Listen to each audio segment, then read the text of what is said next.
What if I told you there's a house in America so terrifying that even police officers refuse to return? A home where children were said to levitate, where seasoned medical professionals saw things they couldn't explain, where demons may have made their presence known. This isn't a horror movie. This isn't folklore.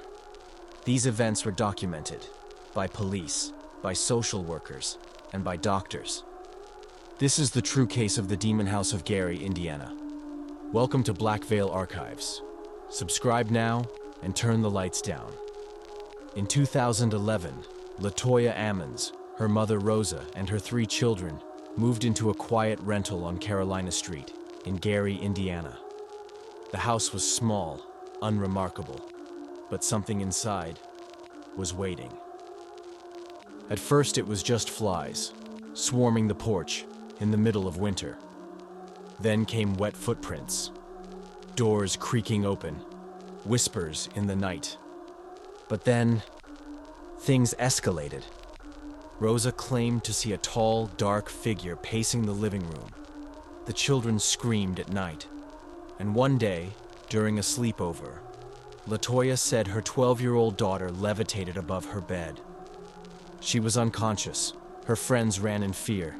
When she came to, she had no memory of it. Soon her sons began to change. They growled. They cursed. They spoke in deep voices that weren't theirs. One described talking to a being only he could see. It told him what it felt like to be killed. Latoya turned to doctors. One was attacked by the boys. They had to be physically restrained. In his report, the doctor said something was wrong, but he couldn't explain what. Latoya turned to the church. She was told to cleanse the house with oil and prayer, but it only got worse. Cold spots followed them. Oil dripped from the blinds. They heard footsteps when no one was there. They began to hear scratching from beneath the floorboards, like claws. Furniture would move on its own. One night, Rosa claimed she was thrown across the room by an unseen force. She woke up with deep bruises across her arms and back. The family began documenting the strange phenomena. They kept a notebook by the door, recording events as they happened.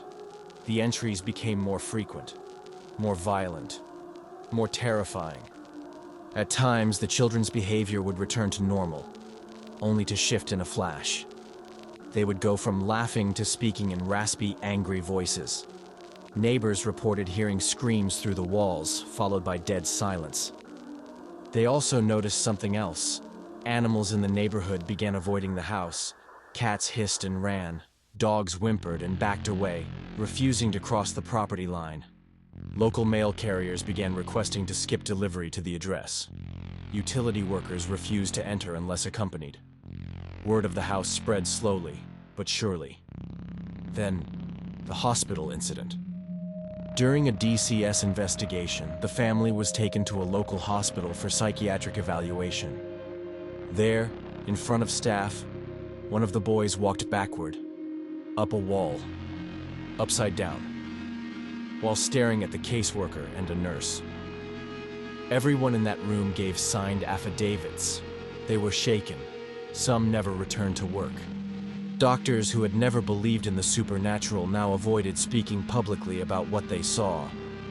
One nurse broke her silence years later, claiming she still had nightmares. That's when Father Michael Maginot was brought in. He interviewed the family. He spent hours in the home, and he confirmed something dark was there. Lights flickered, objects moved. Cold air swept through closed rooms. He received approval to perform an exorcism. In 3 separate sessions, he attempted to expel whatever presence had taken hold. Latoya convulsed. She spoke in strange voices. She screamed things she couldn't have known. She reported blackouts, losing time, waking up with scratches on her neck. Her mother claimed that during one of the sessions, the furniture rattled, though no one else was near it. And all the while, something resisted. After one exorcism, the family briefly moved out. But the phenomena followed them to a relative's house. That's when they realized it wasn't the house alone. Something had latched onto them. The family began to isolate themselves. The children were kept out of school. Latoya stopped working. Their lives became consumed with fear and spiritual warfare. At one point, Latoya reportedly sought out help from multiple religious leaders. Some refused to get involved. Others came and left without saying a word. The pressure broke them down. Rosa considered returning to Puerto Rico, believing they were cursed. Latoya believed this was the work of multiple demons, not just one. The case made headlines. That's when Zach Baggins stepped in. He bought the house in 2014 for $35,000. He brought his film crew. He wanted answers. They got more than that. Nightmares, hospitalizations, crew members quitting mid-shoot. Zach claimed to see a black mist. He felt something watching him. He lost sight in one eye for days. Multiple crew members said they felt physically ill in the basement. Camera batteries drained instantly. Footsteps echoed when no one was there. One cameraman claimed something followed him home. He later had a mental breakdown. Another producer swore off Paranormal investigation entirely after filming ended. Audio recordings captured unexplained whispers. Cold spots shifted throughout rooms as if something moved with intelligence. Eventually, Zach demolished the house.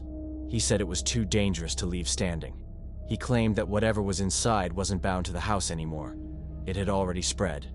Skeptics claim it was all mental illness, mass hysteria, maybe a ploy for attention.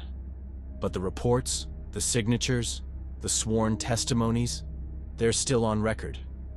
And those who were there, they never forgot. Even after the house was gone, locals reported strange happenings in the neighborhood. Lights flickering across the street, animals avoiding the area, and a lingering, heavy silence. Former tenants who lived nearby claimed their dreams were disturbed by the image of a woman in black standing in their hallways. Some said they heard knocking on their windows at night, only to find no one there. To this day, paranormal investigators still visit the now empty lot. Some say they feel dizzy. Others claim their equipment goes haywire. But all report the same thing, that the air feels wrong. The house is gone, but the story remains. What do you believe? Was it a haunting, a hoax, or something worse? Comment your thoughts below, and if you're drawn to the unexplained, the terrifying, and the forgotten, subscribe to Black Veil Archives, because some stories are too dark to be forgotten.